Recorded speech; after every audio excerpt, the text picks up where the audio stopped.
आज प्राणलीला उपासना करने के बाद जब हम बातें करने बैठे हैं तो आज हम बातें करेंगे एक एक बहुत ही अहम विषय पर।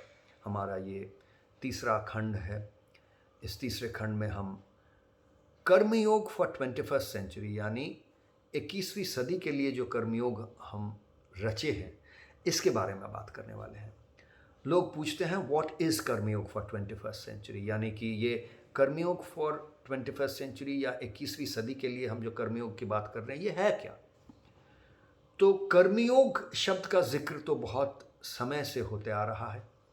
हमारे वेदों में, शास्त्रों में, उपनिषद, बोले आप भगवत गीता में तो कई चैप्टर्स, कई श्लोक कर्मयोग को के व्याख्या करने में भगवान श्री कृष्ण करके गए हैं। परंपरागत तरह से देखें तो हमारे देश के ऋषि मनीषी हर लोग पुराने ज़माने में और आज के ज़माने में भी इस कर्मयोग फॉर 21st सेंचुरी ये पूरे चीज़ को इस तरह से नहीं पर कर्मयोग को के बारे में लोग बात कहें। आप में से किसी को पता हो, किसी को ना हो, इसके बारे में किसी और दिन बोलूँगा, लेकिन आज स्पेसिफिकली, आज विशेषतः मैं कर्मयोग फॉर 21st सेंचुरी यानी 21वीं सदी के लिए जो कर्मयोग है उसके बारे में बताने जा रहा हूँ। अब जब मैं 21वीं सदी की बात करता हूँ तब सिर्फ ये नहीं कह रहा हूँ कि ये 100 साल के लिए है, 100 साल बाद ये बदलेगा, 100 साल तक ये स्थापित है, ऐसा नहीं। ये एक प्रतीक है। मैं पिछले दिन भी यही कह रहा था, जब हम 21वीं सदी की बात करते हैं तब हम एक प्रतीक की बात करते हैं। प्रतीक यानी समय के ऊपर निर्भरशीलता की बात करते हैं। तो कर्मयोग फॉर 21st सेंचुरी मतलब वो कर्मयोग जो एक रुका हुआ चीज़ नहीं है, इसमें कोई कहीं रुक गया है, स्थिर हो गया है, ऐसा बात नहीं है। इसमें एक डायनामिज़म है, मतलब एक इसमें बदलाव का एक भाव है। ठहराव भी है लेकिन बदलाव भी है। ठहराव यहाँ से है कि एक कर्मयोग हज़ारों साल से आते चल रहा है तो उसमें तो एक सनातन इसका एक बात रहेगा ही जो अनादि अनंत तक चलेगा। पर इसके अंदर जो बदलाव का भाव है उसका ही प्रतीक है 21वीं सदी का, जो हम जोड़ते हैं इसके साथ बात। तो 21st सेंचुरी यानी 21वीं सदी की जब बात होती है तब ये समझाने की कोशिश कर रहे हैं कि आज कर्मयोग जो है वो कल शायद ना रहे, उसमें और कुछ नई उपलब्धियां हम जोड़ सकते हैं। पर कर्मयोग फॉर 21st सेंचुरी समझने के लिए एक और बात, आज की सदी की बात विशेषतः हमें समझना पड़ेगा कि हम जब भी कोई भी अपना परिचय देता है तो वो कहता है कि मैं डॉक्टर हूँ या लॉयर हूँ या इंजीनियर हूँ या क्रिकेटर हूँ, मैं सिंगर हूँ, मैं डांसर हूँ।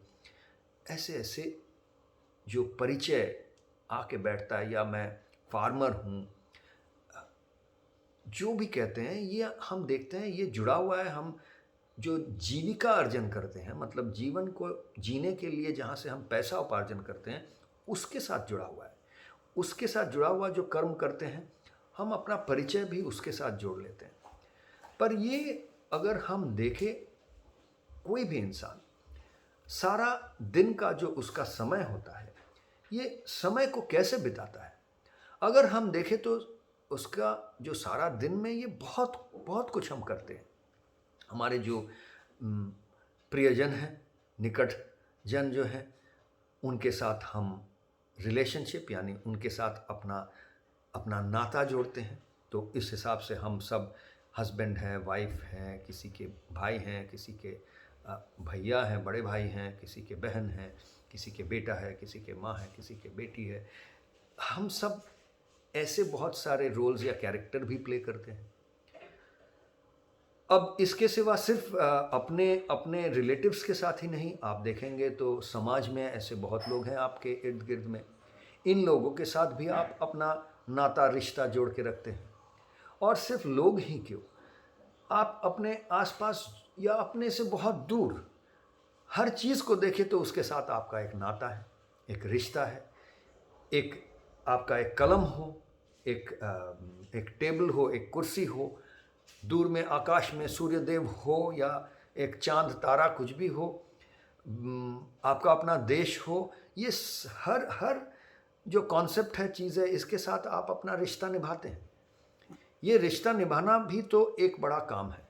हम भारतवासी हैं, ये हमारा परिचय हो जाता है। कभी कभी कभी हम कोई एक टीम को सपोर्ट करते हैं खेल कूद में, तो मानिए हम KKR को सपोर्ट कर रहे हैं क्रिकेट खेल में, तो मैं उसका सपोर्टर बन गया, तो ये भी उसको सपोर्ट करना तब मेरा काम हो गया। मैं नहा धो रहा हूँ, खाना खा रहा हूँ, सो रहा हूँ, इसमें बहुत समय जाता है। ये सारा काम है, ये कर्म हम करते हैं। तो ये सब जीविका अर्जन करने के लिए नहीं, पैसा कमाने के लिए नहीं कर रहे हैं, ये सब जीवन जीने के लिए कर रहे हैं। तो ये जो दो पहलू हैं हमारे जीवन के, एक है पैसा उपार्जन करने के लिए या जीविका उपार्जन करने के लिए कुछ काम हम करते हैं, और जीवन जीने के लिए भी कुछ काम करते हैं। तो इसको अगर हम बोलते हैं लाइवलीहुड, उसको बोलते हैं लाइफस्टाइल, यानी इसको अगर बोलते हैं जीवन, तो उसको बोलते हैं जीवन यापन या जीवन। इसको बोलते हैं जीविका, एक को बोलते हैं जीविका, जैसे हम पैसा उपार्जन करते हैं, तो हम दूसरे को बोलते हैं जीवन यापन या जीवन निर्वाह करना, या सिंपली सीधी तरह से बोले तो जीवन। तो जीवन और जीविका का जो तालमेल है, ये जब एकत्र हो जाता है, एक हो जाता है, इंटीग्रेट हो जाता है, तब हम बोलते हैं कर्मयोग फॉर 21st सेंचुरी का जिक्र करते हैं।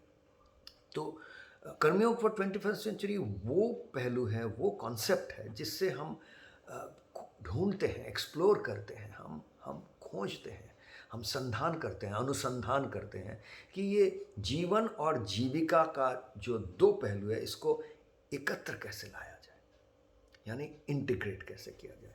यहाँ कभी कभी एक और टर्म की व्यवहार किया जाता है, वर्क लाइफ बैलेंस। ये वर्क लाइफ बैलेंस का जो कॉन्सेप्ट है, इससे थोड़ा अलग है।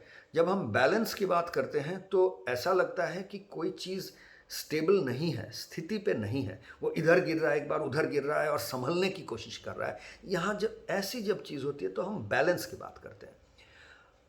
और इसके विपरीत नहीं बोलूँगा, इससे थोड़ा अलग होता है इंटीग्रेशन या इंटीग्रेट होना। इंटीग्रेट होना मतलब अब हम ये संभलने की कोशिश नहीं कर रहे हैं, संभल गए हैं, मतलब एक हो गए हैं, कोई द्वैत नहीं है, दुविधा नहीं है। तो जब हमारा पर्सनल लाइफ और प्रोफेशनल लाइफ, यानी कि जब हमारा जीविका और जीवन, ये दोनों एकत्र हो जाता है, और इन दोनों को एकत्र लाने के लिए इनके बीच में जो दुविधा है, द्वैत है, इसको समाप्त करके दोनों को एक जगह लाने के लिए जो हमारा काम है, जो हमारा एक्सप्लोरेशन है या ढूंढना है, खोजना है, इसी को हम कर्मयोग फॉर 21st सेंचुरी कहते हैं। अब कर्मयोग फॉर 21st सेंचुरी को कई और तरह से हम देखते हैं, विश्लेषण करते हैं, एक्सप्लेन करते हैं। उन सारे चीज़ों को किसी और सेशन में बताऊंगा, नहीं तो यही सेशन बहुत लंबा हो जाएगा। आज के लिए इतना ही समझ के चलते हैं कि कर्मयोग फॉर 21st सेंचुरी का मतलब होता है जीवन जीविका अभियान।